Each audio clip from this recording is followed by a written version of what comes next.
हम लोग गोपी गीत से पढ़ रहे हैं और इस पे 10वां दिवस है, श्लोक क्रमांक 7।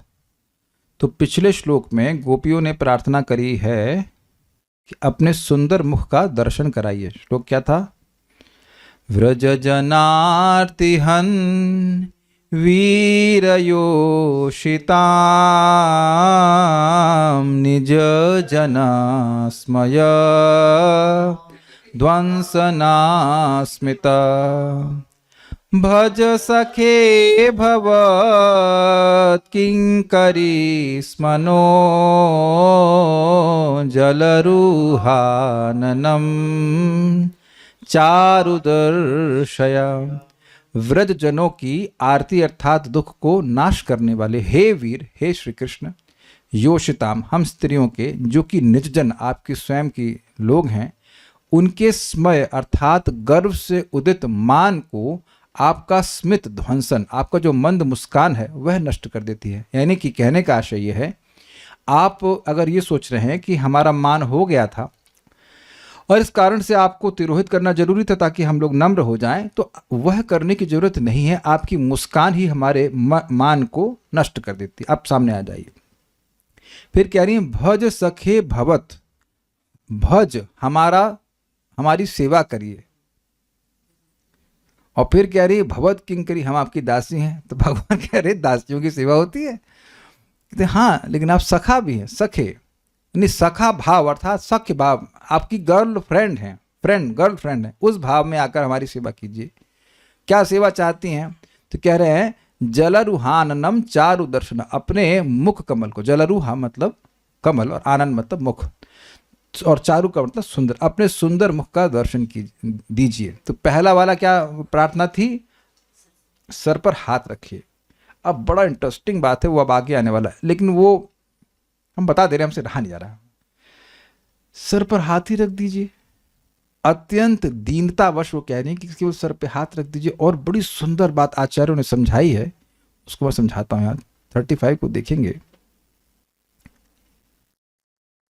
वो कह रही हैं शिरसि देहि नः। शिरसि शब्द मतलब हमारे सिर पर हाथ रख दीजिए। ये शिरसि शब्द एक वचन पे है, मतलब जितनी भी अनंत कोटि वहां गोपियां हैं, उस किसी एक गोपी के सिर पे भी हाथ रख देंगे तो चल जाएगा। देखिए यहां पे दैन्य बोध हुआ कि नहीं?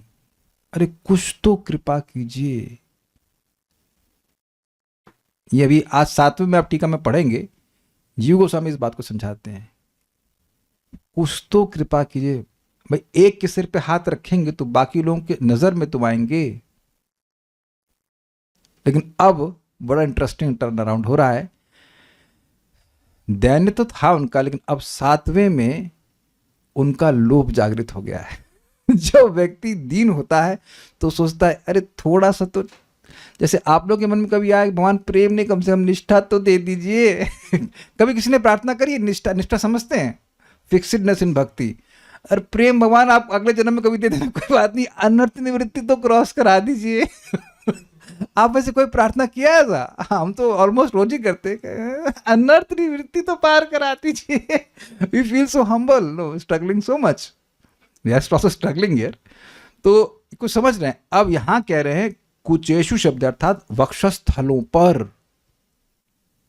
तो अब यहां पर अनेक गोपियां होंगे कि नहीं? पहले बोल रहे हैं शिर से, एक के सिर पे हाथ रख दीजिए, कम से कम सामने तो आइए। तो अब यहां लिंक ये है कि वो सोच रहे कि भगवान ऐसा ना करें कि भाई सर पे हाथ रख दें, अपने सुंदर मुख को दिखाएं फिर भाग जाए।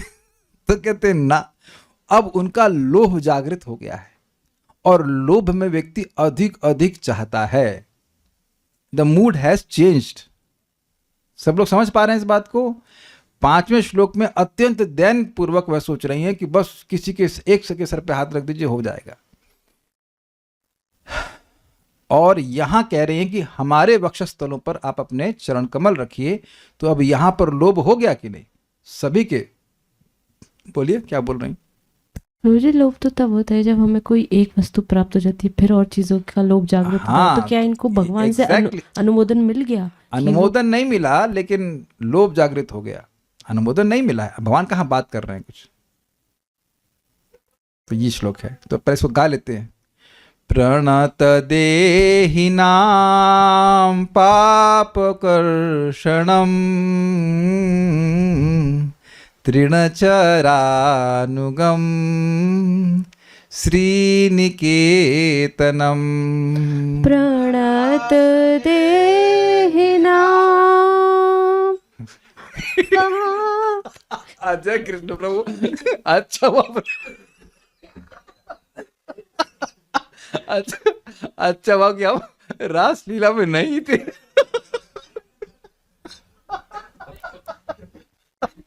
आप क्षमा कीजिएगा, लेकिन आप तो सुर एकदम एकदम अलग चला गया।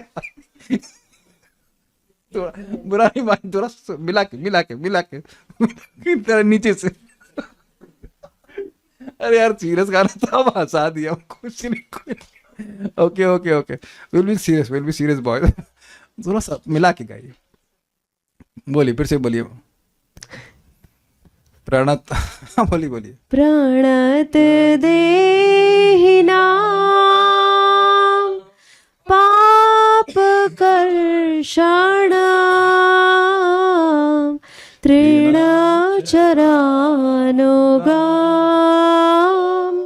श्रीनिकेतनम्। फणिफणार्पितं ते पदाम्बुजं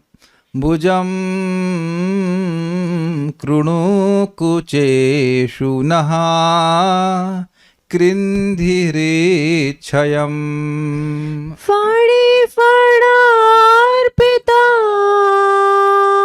ते पदाम्बुजं कृणु कुचेषु नः कृन्धिरेच्छयम्। उसमें त्रुटि है, वो हच नहीं है, हरि है, हृच्छयम है वो, हृच्छयम। ओके, छूट गया, कल ठीक करूंगा उसको। तुम्हारे चरण कमल शरणागत व्यक्तियों के समस्त पापों का नाश करने वाले हैं, भी जोड़ लीजिए। तृण खाने वाले पशुओं का अनुगमन करने वाले तथा सब प्रकार की शोभा और संपत्ति की अधिष्ठात्री देवी श्री लक्ष्मी के आश्रय स्वरूप हैं। 3 विशेषण भगवान के चरण कमल के बताए, 4 एक्चुअली। कालिया नाग के फणों पर भी अर्पित हुए, 4 हुआ ना। अपने उसी चरण कमल को हमारे वक्षस्थलों पर अर्पण कर हमारे हृदय की काम पीड़ा को शांत कर दो। तो आपको क्या सुनाई पड़ रहा है? काम पीड़ा। अब मैं कहूं कि सूर्य के नॉर्दर्न जोन में थोड़ा आज अंधकार है, कितने लोग वोट देंगे मेरे को? सूर्य के अंदर उत्तर दिशा में थोड़ा अंधकार है। अनंत प्रभु आप तो वोट दे दो, बच्चों को तो बहला लें हम। बेटा सूर्य में अंधकार किधर है? अरे ये तो बच्चा भी बहुत तेज है, बच्चा भी हमको वोट नहीं दे रहा है। अब आप कहेंगे कि इसमें क्या बात कह रहे हैं? इस जगत के सो कॉल्ड विद्वान या सो कॉल्ड लर्नेड पुरुष आकर रखते हैं, वो ये भ्रमित हो जाएंगे कि गोपियां काम पीड़ा से प्रेरित हो रही हैं। जरा काम की डेफिनेशन बताएंगे आप? श्लोक चाहिए मेरे को। हाँ बोलिए। आत्मे प्रीति वांछा। आत्मे नहीं, कल्याण प्रभु बताइए। हरे कृष्ण पूज्य। आत्मेंद्रिय प्रीति वांछा तारे बोले काम, कृष्णेंद्र प्रीति बताइए। जब अपने भौतिक इंद्रिय की, हाँ बोलिए आगे, तृप्ति का जीव प्रयास कर रहे तो उसको काम बोलते हैं। आपको बंगला भी नहीं आती है? आत्मेंद्रिय प्रीति और उसके बाद तीसरा शब्द क्या है? इच्छा। हाँ, इच्छा क्यों नहीं अनुवाद किए ठीक से? फिर से बोलिए, श्लोक बोलिए फिर से, और फिर से बताइए। आत्मेंद्रिय प्रीति वांछा तारे बोले काम। बस बस बस इतना व्याख्या कीजिए, क्या मतलब है इसका? जीव जब अपना भौतिक इंद्रियों की इंद्रिय तृप्ति की इच्छा करती है उसको काम बोलते हैं। करता है, करती कैसे बनाते जीव को? करते हैं, करते हैं। प्रणाम। जीव जब अपनी इंद्रियों की तृप्ति की इच्छा करता है तो उसको काम कहते हैं। पहले क्लियर समझ में आया आपको? नेक्स्ट बताइए। कृष्णेंद्रिय प्रीति वांछा धौरे प्रेम नाम। हाँ, कृष्ण की इंद्रियों की तृप्ति की जब इच्छा होती उसको प्रेम कहते हैं। गोपियों के मन में काम जागृत हो ही नहीं सकता है। जैसे सूर्य में अंधकार हो ही नहीं सकता है। इसीलिए आप जीव गोस्वामी जी टीका में बड़ा सुंदर एक्सप्लेनेशन समझेंगे, और उसको मैं थोड़ा यहाँ बता रहा हूँ, फिर वहाँ डिटेल में पढ़ेंगे। वो समझाते हैं कि जब कोई व्यक्ति किसी व्यक्ति से प्रेम करता है और वो ये देख रहा है कि सामने वाला भूखा है, तो वह यह नहीं कहता कि तुम भूखे हो, मैं तुमसे बहुत प्रेम करता हूं और तुम्हारे लिए भोजन बनाऊंगा। वो ये कहेगा कि मुझे बहुत भूख लग रही है, मैं कुछ खाना बनाऊंगा, ऐसा करके ये समझते हुए कि सामने वाले को भूख लग रही है। अगर कोई ये कह रहा है, वो समझाते हैं प्रेम संपुट से, चक्रवर्ती पाद बोलते हैं, जीव कोई एक व्यक्ति बोल रहा है कि कोई कह रहा है कि I love you very much, तो या तो उसका प्रेम है नहीं, और या फिर प्रेम कम हो जाता है। और उसको उदाहरण दे रहे हैं कि नायक और नायिका, मतलब प्रेमी और प्रेमिका के हृदय में जो प्रेम है वो दीपक के समान है, लेकिन जब वो बाहर आ गया तो जो हवा है, तो जैसे हवा से दीपक बुझ जाता है या फिर मतलब कम हो जाता है, उसकी लौ डिस्टर्ब हो जाती है, उसी प्रकार से वाणी से अगर ऐसे आ जाए कि मैं बहुत प्रेम करता हूँ, मैं बहुत प्रेम करता हूँ, तो प्रेम या तो बुझ जाता है या फिर प्रेम होता नहीं है। ये वो समझाते हैं। चैतन्य महाप्रभु से पूछा गया कि आपको प्रेम है, तो कहते कहाँ प्रेम है? जिसको वास्तविक प्रेम हो कभी नहीं बोलेगा कि मुझे कृष्ण से प्रेम हो गया है, नहीं हम तो भक्ति कर ही नहीं रहे, हम तो भक्ति नहीं, ऐसे करके वो बोलेंगे। And that's how they feel also. तो यहां पे शब्द जरूर आया है काम पीड़ा, हमारी बुद्धि को समझाने के लिए। वो खुद बोल रही हैं, वो ये शब्द देव गोपियों के ही हैं, ऐसा नहीं कि वो पैराफ्रेज करके लिखे गए। हृच्छयम, हृच्छयम का मतलब होता है जो हृदय में जागृत हो जाता है। जैसे हम लोग का अनुभव है कि बैठे आराम से और अकस्मात काम जागृत हो जाता है। क्यों जागृत हो जाता है? क्योंकि आप जानते हो कि 3 गुण, सब लोग समझ लीजिएगा, तीनों गुण कंपटीशन में रहते हैं, सतगुण, रजोगुण और तमोगुण। तो कभी तमोगुण बढ़ जाता है तो नींद आने लगती है, कभी सतगुण बढ़ता है तो थोड़ा ज्ञान हो जाता है, जगत दुख का घर है इत्यादि इत्यादि, थोड़ी देर के लिए, मतलब कलयुग में होता नहीं है। और जब रजोगुण बढ़ जाता है तो कामना आती। कामना किसी भी चीज़ की आ सकती है, स्त्री की हो, धन की हो, या अन्य चीज़ों की हो। It can be anything for my sense gratification, car की या कुछ भी, किसी भी चीज़ की आ जाती है। तो ये रजोगुण की वजह से होता है, पहले ये समझ लीजिए। अब जो व्यक्ति बादलों के ऊपर है उसको बादलों की कौन सी बौछार लगेगी? कोई भी नहीं लगेगी। तो जो भक्त गुणों के परे हो जाते हैं, उन पे ये गुण कार्य नहीं करते, उनमें काम नहीं जागृत होता, तो गोपियां तो भगवान की स्वरूप शक्ति की ही विस्तार है। तो इसलिए वह हृच्छयम जरूर बोल रही हैं, but it is not lust, पहले ये समझ लेना होगा। इसी तरह से गोपी गीत को या गोपियों की लीलाओं को समझना होगा कि वहां लस्ट की गंध भी नहीं है, गंध भी नहीं, स्मेल भी नहीं। सोना और लोहा दोनों मेटल है, लेकिन दोनों में बहुत अंतर होता है कि नहीं? तो यद्यपि वह इस शब्द का प्रयोग कर रही हैं, लेकिन बिल्कुल उनकी बात को नहीं मानना है। The point is they know, एक बात बिल्कुल समझ लीजिए कि गोपियों का एक भाव बिल्कुल स्थिर है, और वह है तत् सुख सुखित्वम। क्या है? तत् सुख सुखित्वम। तत् मतलब श्री कृष्ण, उनका सुख, उनके सुख से ही वह सुखी होने के गुण से युक्त हैं।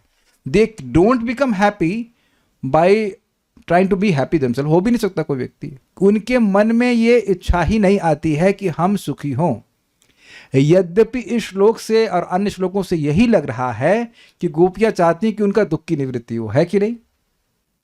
लेकिन वह जानती हैं कि कृष्ण को भी बहुत सुख मिलेगा हमसे, जो भी मतलब हमारे साथ विहार करके या लीला करके, इसलिए वह सेवा करना चाहती हैं। समझ रहे हैं मेरी बात? वही वाली बात कि सामने वाला जो मेरा दोस्त है वह भूखा है, उसको खाने मिलेगा तो उसको सुख मिलेगा, इसलिए मैं ये ना बोलकर कि मैं तुमसे बहुत प्रेम करता हूँ, तुम्हारे लिए खाना बनाऊंगा, मैं बोलने लग जाता हूँ कि मुझे बहुत भूख लगी है। ऐसा ही भगवान के गोप बालकों ने भी किया था। जब ताल, कौन सा धेनुकासुर था ना, धेनुकासुर को मारने का जो लीला हुई थी, उसमें भगवान के भक्तों ने कहा हम लोग को बड़ी भूख लग रही है।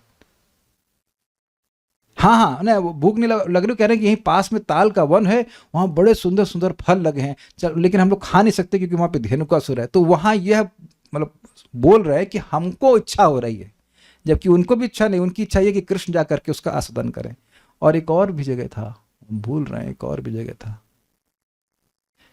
एनीवेज, तो ये एक बात आप लोगों को समझनी होगी, क्योंकि बुद्धि लगा करके कि हम लोग हर चीज़ यद्यपि बोलते हैं for your pleasure but it is only for our sense pleasure.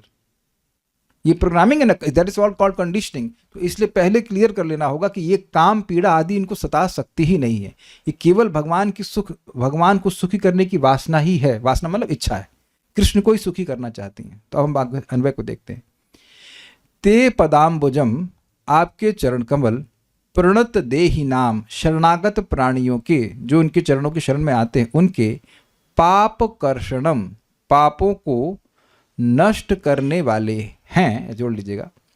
इसीलिए भगवान का एक नाम कृष्ण है, जो सारे पापों को कर्षित कर ले, वह कृष्ण है। ये भी एक खींच ले, खत्म करे, वापस नहीं देंगे, वापस वहीं वापस नहीं करेंगे वापस करते ही नहीं। भगवान को प्रणाम करने मात्र से भगवान सारे पाप खत्म कर देते हैं। तृणचर अनुगम, बछड़ों के पीछे जाने वाले, तथा श्री निकेतनम, शोभा के धाम है, लक्ष्मी जी के आश्रय, सारी संपत्ति स्वरूप हैं। फणी फण, फण समझते हैं, फणी फण अर्पितम, कालिया सांप के फणों पर रखे गए हैं। ये समझे, एक फण पे नहीं, अनेक फण पर, और हर फण पे खूब जहर था। ये पता है आपको? कालिया के ऊपर भगवान डांस किए तो पता होगा। भगवान डांस कर रहे हैं तो डांस करने से वो अब पहले तो जहर उगलने लगा और उसके बाद फिर मुंह से खून उसके निकलने लगा। और जब एक फन पे नाच रहे, मान लीजिए ये फन है, जस्ट ये एक फन है, ठीक है, अब इस पे भगवान का पांव रखा है या चलिए दो पे रखा हुआ, तो बाकी फन तो फ्री है ना, तो मारने का प्रयास कर रहे हैं उसको। तो जो मारने का प्रयास कर रहे हैं भगवान को, उस पे पांव धर दे रहे हैं भगवान। कितने भगवान उदार हैं। सर्प के पांव पर, वो भी सर्प जो जहरीला है, उनको मारना चाहता है। आपको समझ रहे हैं क्या, मुझे लग रहा है कि नहीं? जो सर्प है, जो हाईली अनस्टेबल है, पहली बात तो समझ लीजिए, हाईली अनस्टेबल है। सर्प का फन स्टेबल है कि नहीं? अनस्टेबल है कि नहीं? आपको मारना चाहता है, आपका शत्रु है और जहरीला भी है, ऐसा नहीं कि पानी का सांप है वो। उस पर आप अपने चरणों को धर दिए हैं। उससे पहले जो तृण खाने वाले पशु हैं, गाय कहाँ कहाँ चली जाती है, कभी कभी कांटों के स्थान में भी चली जाती है, उसके पीछे आप चले जाते हो तो आपके चरण वहाँ पे चले जाते हैं, तो वहाँ तो कोई दिक्कत नहीं होती। तो हमारे कुचेशुना, हमारे स्तनों पर कृण उसको रखिए, और हृदयम, हमारे हृदय की काम पीड़ा को कृंदी अर्थात शांत करिए। देखिए अब मैं बता, इसलिए आप समझ रहे हैं मैं इंट्रोडक्शन क्यों दे रहा था, कि सुनने में ऐसा आ रहा है कि गोपियां अपनी काम पीड़ा शांत करना चाहती हैं, जबकि ये बात बिल्कुल गलत है। उनके हृदय में काम है ही नहीं, तो पीड़ा कैसे होगी? Is it okay? They simply want to give pleasure to Krishna through conjugal love. अगर इंग्लिश में कहा जाए तो क्या बोला जाए, श्रृंगार रस के द्वारा वह श्री कृष्ण को सुखी करना चाहती हैं। देखिए इस जगत में कोई स्त्री सुंदर क्यों सजती है? ताकि लोग उसको देखें, वो केंद्र में रहना चाहती है। कोई उसमें किसी को कोई अपमान तो नहीं कर रहे हैं। कोई भी व्यक्ति सुंदर कपड़े क्यों पहनता है? ताकि लोग उसको ना देखें। शादी में कोई जाएगा सिंपल, जो घर का वो व्हाटएवर क्या कहते हैं उसको, सलवार कुर्ता या साड़ी पहन करके, जिसमें खाना बना रहे हैं, कोई जाएगा? अरे क्या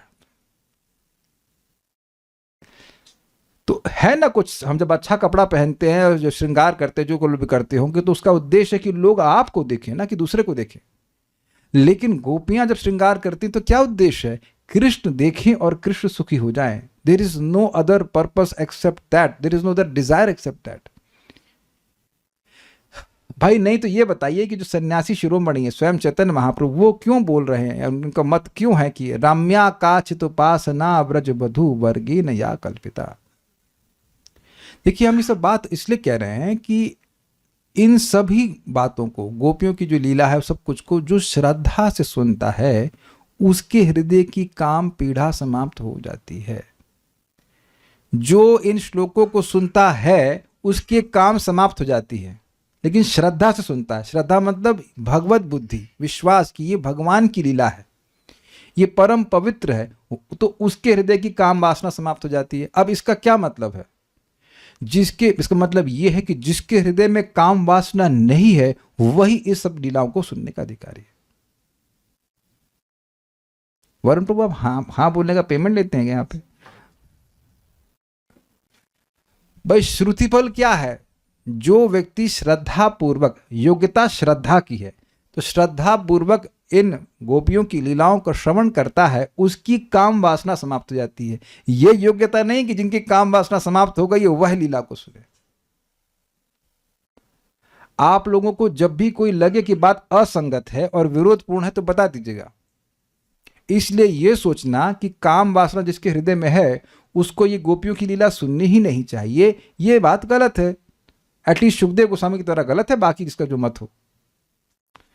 सुखदेव गोस्वामी बोल रहे हैं शृणुयाद वर्णयेद वह, ऐसे करके श्लोक है, आप लोग ढूंढ सकते हैं। 10.33 के अंत में है शायद, कि जो ये रास पंच अध्याय 29, 29, 30, 31, 32, 33, 33 का लास्ट श्लोक है। लास्ट श्लोक में देखिए श्रुतिबल है, 10.33 का लास्ट है।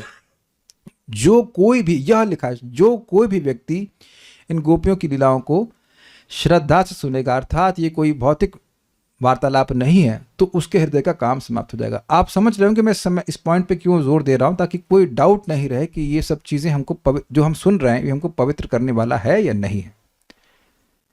अब देखिए ये पहले श्लोक से ही क्लियर हो रहा है।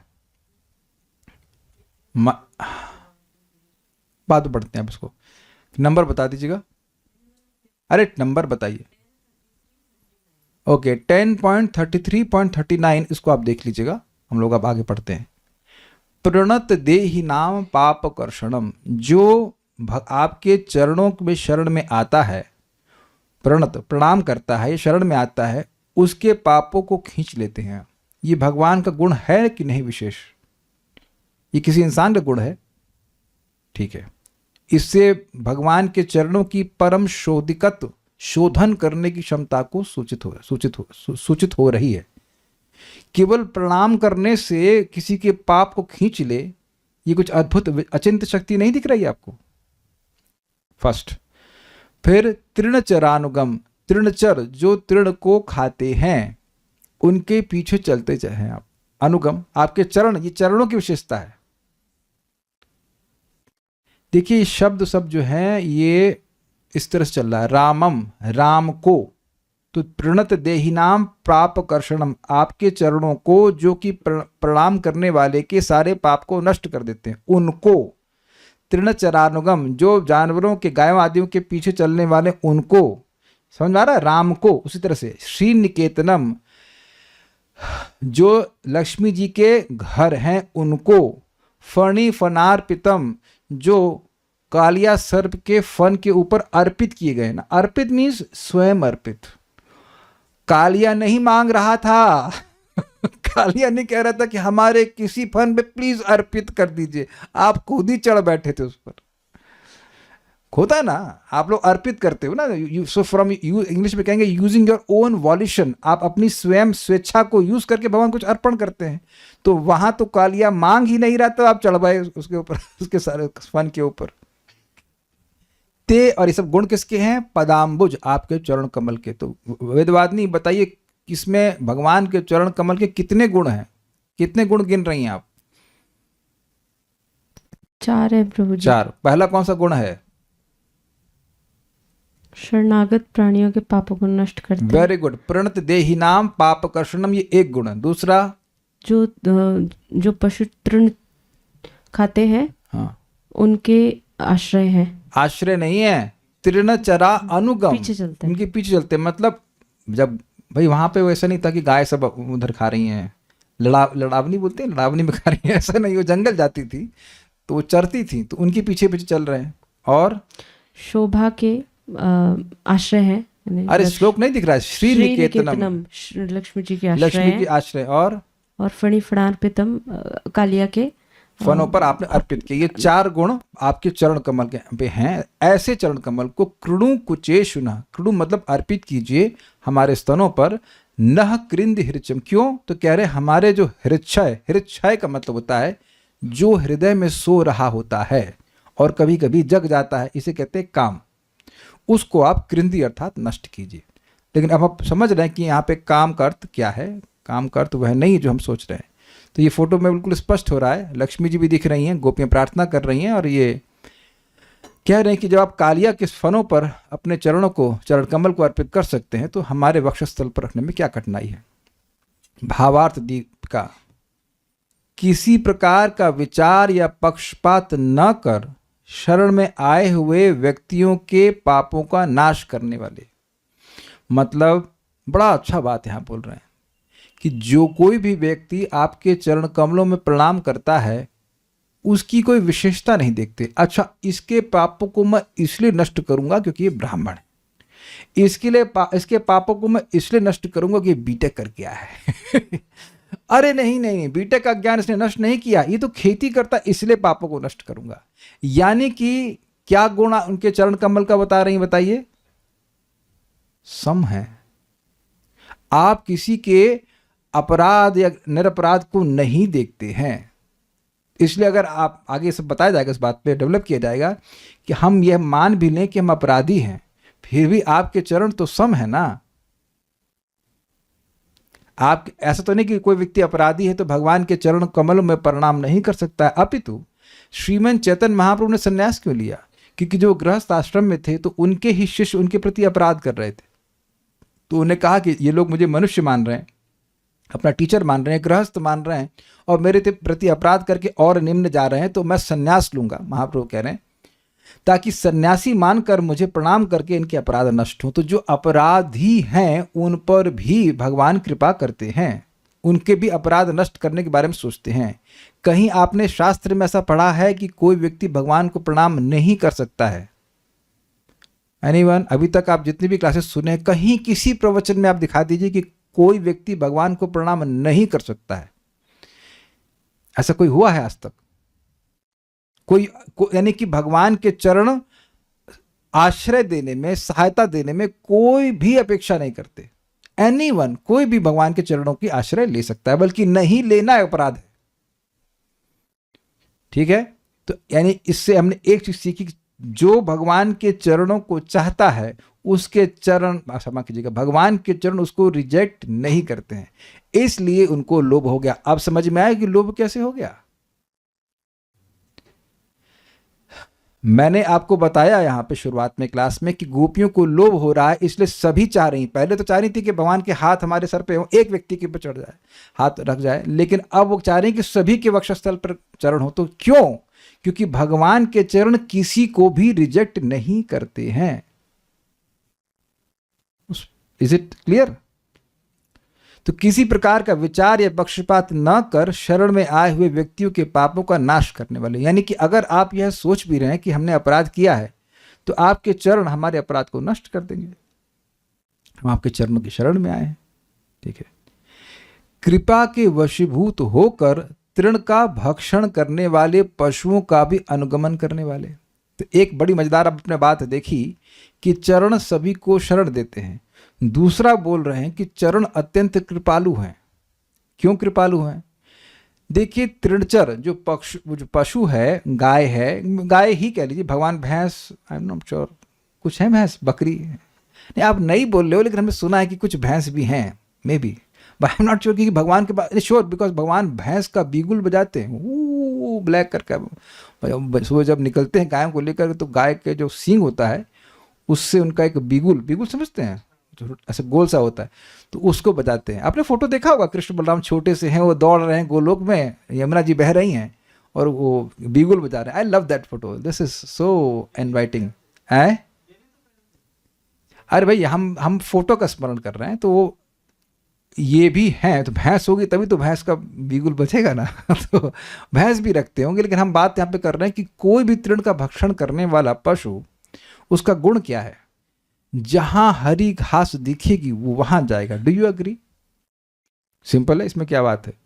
तो अब जब तृण कहीं ऐसे स्थान पे रहा जो थोड़ा सा विषम है, तो वहां जाते समय ये विचार करेगा कि श्री कृष्ण भी मेरे पीछे चलना है। भाई मान लीजिए एक प्लेन है, एक जहां पे गाय घास खा रही हैं, तो गाय तो उसको खत्म कर देंगी, अब उसके बाद दूसरे स्थान में जाएंगी जहां और घास लगी हुई है। तो और घास जहां लगी हुई है वह विषम स्थान भी तो हो सकता है, जहां थोड़े कांटे भी हों या पत्थर भी हों। गाय के आपसे पूछ के जाएगी कि हमको भाई वहां तुम मेरे पीछे आ सकते हो कि नहीं। See what beauty that word is, तृणचरा अनुगम। कुछ समझ रहे हैं कि नहीं समझ रहे हैं आप? विषम स्थल में भी भगवान के चरण जो हैं वह पशुओं के पीछे चल रहे हैं। वो पशु जो भगवान के चरण के कष्ट को नहीं जानते हैं। अब आगे आप टीका में देखेंगे, हम बता दे रहे हैं यहाँ पे, हम तो आपके चरणों के कष्ट को जानती हैं, ये गोपियां कहती हैं। इसलिए अपने वक्षस्थल पर भी बहुत ही भयभीत होकर रख रहे हैं कि हमारे वक्षस्थल तो कठोर हैं और आपके चरण कमल बहुत सॉफ्ट हैं। तो उन पे कृपा कर रहे हैं जो आपके चरण कमल की पीड़ा को जान ही नहीं रहे हैं, जो अनभिज्ञ हैं। लेकिन हम तो अत्यंत प्रेयस, मतलब क्या कहते हैं, प्रेमवती हैं, प्रेम करने वाली हैं, तो आप तो जरूर हम पर कृपा करेंगे। तो ये कृपालुता का गुण है। देखिए कृपा का फंडा क्या है, जो कृपालु व्यक्ति होता है वह दूसरे के दुख को देखकर दुखी हो जाता है, तो वो कृपा करता है। ये तो समझ रहे हैं, कोई मुश्किल बात नहीं है। तो अब तृण चुरानुगम मतलब भगवान आपको तो कष्ट ही होता है, और ना समझ में आता हो तो गायों को हाँक के देखिए थोड़ा सा। कभी कभी गाय आपके ही पाँव पे पाँव रख देती है, उसके बाद फ्रैक्चर हो जाता है। एक आध दोनों को हुआ है हमारे आश्रम, मतलब हमारा मतलब पुराने आश्रम में। क्या नाम था, साधु क्या नाम, साधु सेवन नाम था, क्या था, साधु सेवन था। साधु सेवन प्रभु के पाँव में कई दिन प्लास्टर वास्टर मदर गाय पाँव रख दिया। ऑब्वियसली ब्रज की गाय ऐसा नहीं करती हैं कि भगवान कृष्ण के साथ, बट पॉइंट इज दैट कि इतना कष्ट उठाकर भी आप उनके पीछे पीछे चल रहे हैं, पशुओं के पीछे चल रहे हैं। तो वहां भी भगवान के चरण कमलों ने सेवा दी ना अपने पशुओं के लिए। ठीक है, तो कृपालु हैं। फिर कह रहे हैं सौभाग्य अलौकिक सौंदर्य से युक्त होने के कारण श्री लक्ष्मी के आश्रय स्वरूप। इसका क्या मतलब है, इसको और समझाया गया है। भगवान मान लो कहें कि अरे तुम्हारा वक्षस्थल तो सुंदर आभूषणों से युक्त है, वहां अपना हम चरण कैसे रख सकते हैं? तो कह रहे हैं अरे आपका चरण तो सबसे बड़ा आभूषण है, क्योंकि वह तो श्री निकेतन, तो वह तो हमारे वक्षस्थल के लिए एक आभूषण स्वरूप ही होगा, इसलिए कोई कठिनाई नहीं है। ये आगे आचार्यों ने करा, लेकिन मैं थोड़ा बता रहे हैं। तथा और कहें कि अरे हम बहुत डरपोक व्यक्ति हैं मान लो भगवान कृष्ण कहे हमको बहुत डर लगता है, हमें तुम्हारे पतियों से बहुत डर लगता है, तो कहती है फणी फणार्पितम, आपको कालिया के फन के ऊपर चरण रखने में डर नहीं लग रहा है और हमारे पतियों से डर लग रहा है आपको अब बताओ यहां कोई सांप आ जाए तो बताइए कितने लोग ओम नमो भगवते वासुदेव करने वाले सब भागेंगे यहां से, है कि नहीं? छोटा सा सर्प हो जिसको मतलब पानी वाला सांप, उसको देख के हालत खराब होती है। आप लोगों ने देखा होगा वो जो सांप लेके चलते हैं, कभी कभी गले में लपेट के चलते हैं, वो जहर निकाल लेते हैं, जहर वाला दांत, फिर भी भय होता है भाई ले लेते, दूर से पैसे ले ले, पास मत ला। कहते भी हाथ छूको देखो न। तो सोचिए वो हमारे गले में नहीं लिपटा है, दूसरे के गले में लिपटा है, और आप भी जानते हैं कि उसके सर्प के दांत नहीं है वो जहर वाले, फिर भी भयभीत हो जाता है व्यक्ति। तो कालिया सर्प था पहले समझ लीजिए, और वो 100 फन थे ना, if I am not wrong, 100 fun थे, और इतना जहरीला था वो कि जो वो कालिया हृदय में रह रहा था उसके जहर से वेपर्स निकल रहे थे। चाय वाला मतलब आपने चाय तो पी होगी आपने कभी ना कभी, तो चाय जो उबालते तो कुछ वेपर्स आती ना। अरे चलो चाय तो आप लोग नहीं पीते, गलत धारण दिया। घी का छौंका तो मारते हैं तो घी की वेपर्स आती हैं, वो वेपर से कोई मर जाए तो कितना वो जहरीला होगा चीज। इतना था कि कोई पक्षी ऊपर से जाता वो सांस लेता तो मर जाता। अब वैसा सर्प जो प्रकट हो जाएगा तो कौन व्यक्ति जाएगा उसके फन के ऊपर कूदने के लिए? I mean only Krishna can do that. तो इसलिए आपका यह कहना कि आपको हमारे पतियों से भय लग रहा है, यह भी गलत है कि फणी फणार्पितम, आपको कोई भय नहीं लग रहा है।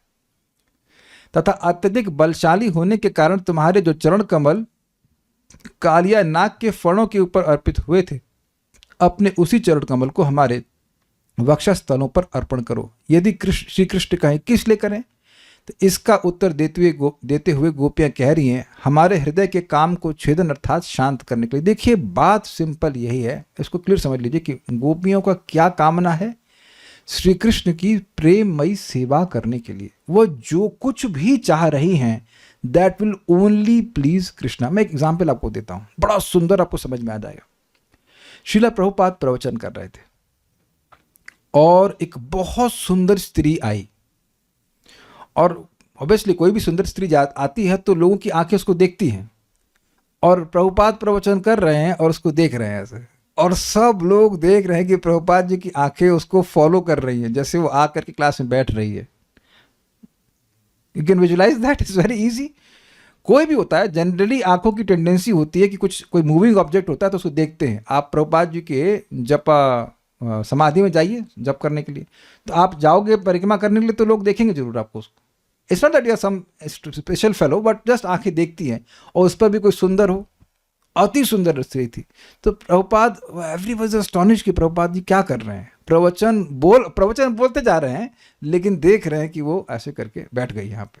फिर प्रभुपाद ने अपने आंखों खींच कर फिर बोलना शुरू किया, और प्रभुपाद समझ गए लोग क्या सोच रहे हैं। तो प्रभुपाद वहाँ कह रहे थे, you are looking at that woman for sense gratification, I am not.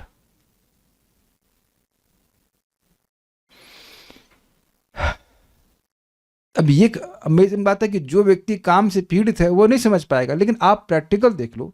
आप लोग प्रसाद वसाद पाकर जब बाहर निकलते हो तो चाहे कितना भी वहां पे समोसे छन रहे हो, कुछ हो रहे हो, कभी आप बोलते हैं नहीं मुझे समोसा खाना है, नहीं, you don't feel like that. आप उसको देख जरूर रहे हैं, लेकिन कोई स्पृहा नहीं होती है, एटलीस्ट कुछ समय के लिए। So you have some experience of not feeling lusty. You may look at that thing but not feel lusty. It's not what is outside, it is what is inside. तो गोपियां तो आप जान रहे हैं भगवान की परम प्रेयसी हैं, तो उनके मन में केवल कृष्ण को सुखी करने की इच्छा होती है। इसलिए उनके शब्दों को आपको यथाश्रुत अर्थ में नहीं लेना होगा कि उनकी कोई काम पीड़ा है जिसको वो शांत करना चाहते हैं। हमारे पास 9 मिनट है, तो वैष्णव तोषणी को हम पढ़ लेते हैं, उसके बाद 8 बजे रुक जाएंगे, फिर हम कल सुबह फिर इसको पढ़ाएंगे। वैष्णव तोषणी। गोपियां मन ही मन चिंता करने लगीं कि यदि श्री कृष्ण हमारी प्रार्थना सुनकर मंद मंद मुस्कान से युक्त अपने मुख कमल को दिखलाकर केवल हमारा मान भंग करने के उपरांत पुनः अंतर्हित हो जाएंगे, तो हमारे हृदय रोग का क्या होगा। ये बात समझे, पिछले श्लोक में बोली थी, निज जन स्मय ध्वंसना स्मिता। आप अपने मुख कमल को दिखाइए, आपकी मुस्कान से ही हमारा मान सब चला जाएगा। तब उनको भय हुआ कि अच्छा ये लग रहा है ये चाहती हैं कि बस हम खाली मेरा चेहरा देखना चाहती हैं, बेटा एक बार चेहरा दिखा दो। ऐसा होता है ना, दादी कोई मर रही हूँ, हमारे लड़का का बचवा का फोटो दिखा दो या कुछ जो भी दिखा दो, तो फोटो देख करके चल देंगे हम। ऐसा उनके मन में आया, तो कहती नहीं इसी से नहीं होगा, आगे भी और कुछ चाहती हैं। इसलिए अब गोपियां द्वितीय प्रार्थना कर रही हैं। आप कहेंगे द्वितीय कहाँ, तृतीय हुई ना, द्वितीय। पहली वाली जो प्रार्थना थी तो वो तो दैन में केवल मतलब कम से कम एक बार हाथ रख दीजिए ऐसा, लेकिन अब ये जो 3 प्रार्थनाएं चल रही हैं वो लोभवश हो रही हैं। मुख को दिखाइए वहां, और उसके बाद वक्षस्थल पे अपना चरण रखिए, और आगे भी अधरामृत प्राण कराइए, वो सब बातें आ रही है, इसलिए द्वितीय चल रही है। ओके। अर्थात लोगों के शरीर के किसी भीतरी अंग विशेष में किसी प्रकार की वेदना होने पर जिस प्रकार वे उस अंग के ऊपरी भाग पर किसी प्रलेप औषध का लेपन करते हैं, उसी प्रकार ब्रजदेवियां हृदय के अंतर में स्थित श्री कृष्ण के विरह ताप को शांत करने के लिए, it is not lust, it is not lust. Lust भी जलाती है, व्हाट इज दैट, काम रूपेण कौन्तेय नहीं दुष्पुरेण नलेन च। ये काम रूप है, ये अग्नि के समान है, ये जलाता है। ये सबने अनुभव किया कि कैसे काम व्यक्ति को जलाता है, लेकिन ये जो अग्नि है वह विरह की ताप है, feeling separation. You can only feel separation from Krishna when you love him. We only feel separation from anyone who जिनसे हमको प्रेम होता है। Do you agree with this? ये तो सबको समझ में आएगा, जिनसे प्रेम होता है उन्हीं से सेपरेशन होता है। सेपरेशन हो ही नहीं सकता अगर प्रेम हो ही नहीं। प्रभुपाद इस बात को बोलते थे कि when you start feeling actually feeling separation from Krishna, then you have actually love of God. अभी तो ओके लग रहा है भगवान नहीं है तो कोई बात नहीं है, ठीक है, यही तो रोग है कि भगवान सब कुछ है हमारे पास, भाई हम भगवान का दिया सब कुछ है हमारे पास।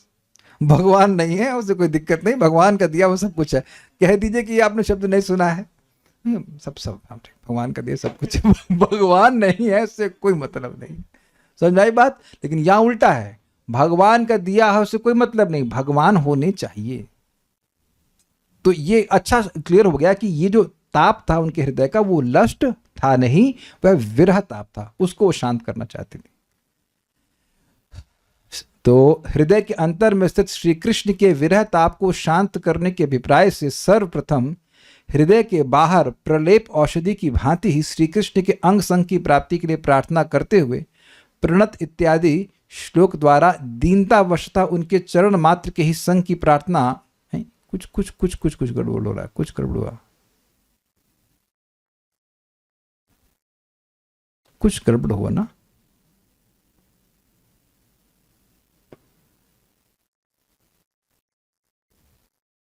ये शब्द नहीं आएगा, रुकिए, कुछ मिस्टेक हुई है। हम उसको आगे नहीं बढ़ाएंगे, फिर उसको ठीक करके समझाएंगे। इतना बात बता रहे हैं कि वह प्रार्थना कर रही हैं, गुण कीर्तन के माध्यम से उनकी प्रार्थना कर रही है, मैं उसको ठीक करूंगा। लेकिन यहाँ पे जो बात आ रही है उसको समझा देता हूँ। महाराज इसको बात को समझाए थे। देखिए, कभी ना कभी आप लोग को मसल का स्पैज्म हुआ होगा, मसल स्प्रेन बोलते हैं। तो वॉलिनिन या क्या क्या मेडिसिन आती है, तो अंदर चोट लगी होती है, गुम चोट बोलते हैं ना, क्या हड्डी में दर्द होता है तो ऊपर से लेप करते हैं। तो लेप जब ऊपर से किया जाता है तो अंदर का दर्द समाप्त हो जाता है। ये बात यहाँ समझा रहे हैं श्रील जीव गोस्वामी। और वो ये कह रहे हैं कि उसी प्रकार से भगवान का चरण कमल ऊपर से गोपियों के वक्षस्थल पर रखा जाएगा, वैसे प्रार्थना कर रही हैं, लेकिन जो उनका अंदर का हृदय का जो विरहताप है वह समाप्त हो जाएगा। ये इस आशय से वह कह रहे हैं कि अपना चरण कमल को हमारे वक्षस्थल पर अर्पित कीजिए। हम यहाँ रुक जाएंगे क्योंकि कुछ इसमें मिस्टेक है, वो गड़बड़ हो जाएगी, वो ठीक करके कल से पढ़ाऊंगा। कोई प्रश्न तो मेरे ख्याल से है नहीं, समझ में आ गया होगा, ठीक है। श्री श्री गोपी गीत की जय, श्रील प्रभुपाद की जय, निताई गौर प्रेमानंदे।